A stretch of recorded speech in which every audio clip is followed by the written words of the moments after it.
Eles fazem 1000 coisas ao mesmo tempo. Para eles, o mundo virtual e o real são muito próximos. Talvez um não exista sem o outro. Distraídos, insubordinados, na verdade fazem o que gostam. Se não gostam, deixam bem claro e partem para outra.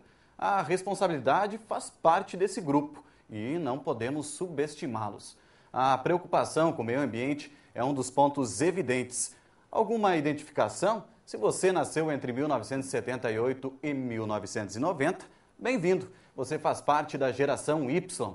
Bem, para falar sobre essa turma um tanto quanto folgada, nós recebemos no EN Entrevista de hoje o mestre em Sociologia Política, professor Sérgio Saturnino Januário. Professor, seja bem-vindo, é uma satisfação. Puxa, eu que fico agradecido a você, Paulo, pelo convite.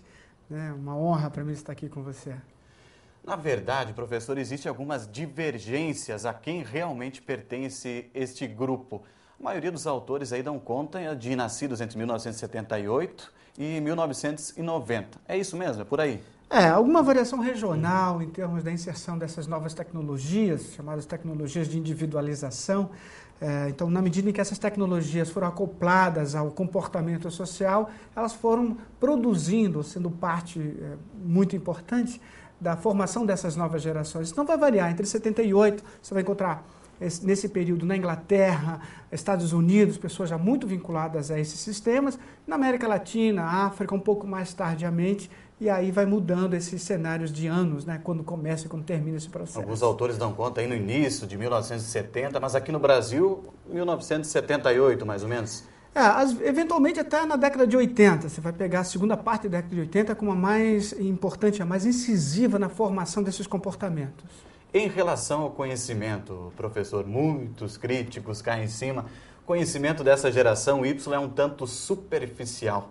Isso é verdade? Seria pela velocidade da informação, a rapidez da informação, com o auxílio tecnológico influencia nisso? O senhor concorda?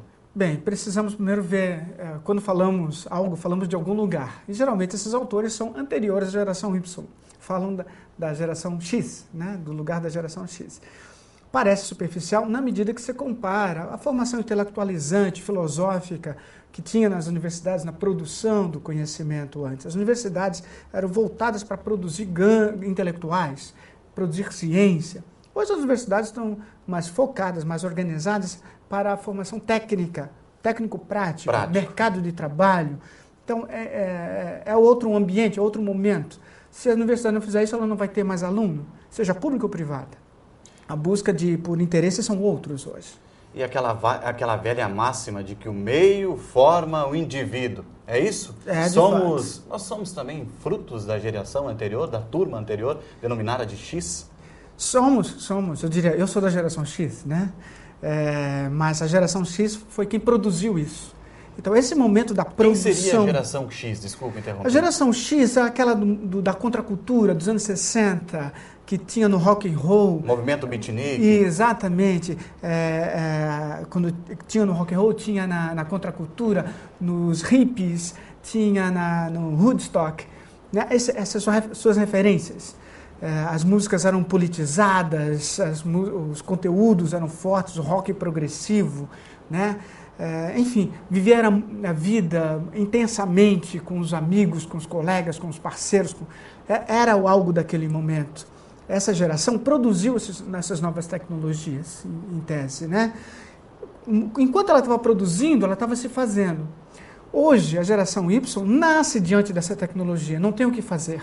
Quando nós nascemos, todos nós nascemos com a religião pronta, o mercado constituído, a família ali, né? Mas na minha geração não tinha o computador ali. Quando meu filho nasce, ele já nasce diante do computador. Ele não precisa aprender, se adaptar a essa ferramenta. Não, ele já nasce inserido, né? Inserido, perdão. Exatamente. Essa inserção dele é necessária, simplesmente necessária. Se ele não souber usar, ele não consegue compartilhar socialmente a sua vida. Estava caindo assim uma situação de um autor, o seguinte, que a geração Y, na verdade, como fruto da geração X, a geração X apostou toda aquela carência daquele período, né? Que eles passaram, desemprego, né? Aquela situação, eles não queriam o mesmo para a geração X. Vamos investir, vamos lá, fazer aquela reviravolta para eles não passarem a mesma coisa que a gente vem passando agora. É por aí também? Sim, mas isso desde a Grécia, né? Não é nenhuma novidade esse procedimento de nós protegermos nossos filhos, né? Só que o que nós tivemos na década de 70, sobretudo no hemisfério sul, né? Foi a crise do petróleo, uma crise econômica grave, juntamente com ditaduras. Então, nós não queríamos nem uma coisa nem outra, nem problema de consumo, de sistema privado ou de mercado, tampouco político. Então, protegemos os nossos filhos com relação a isso. Demos basicamente todos os brinquedos que eles queriam, como fosse uma autossatisfação, né? Sem nos preocuparmos muito com o efeito que isso produziria na educação dessas crianças. Essas crianças hoje, geração Y, elas têm prazer, elas necessitam viver com o prazer da vida e não, no nosso tempo, viver na luta pela vida. Eles não lutam mais pela vida, eles têm prazer nas coisas que estão fazendo, tem necessariamente que ter prazer nisso. E isso é porque o mundo familiar sempre esteve envolto à satisfação desses prazeres. Só que chega um determinado momento, eles vão ter que sair para a vida, ter que sair para a luta, é o nosso tempo, né? E eles não saem, eles, na verdade, fazem isso de modo virtual. Professor, tempinho? Vamos lá? Pois não. No próximo bloco, vamos falar sobre a necessidade das empresas de se qualificarem para não perderem esse profissional da geração Y.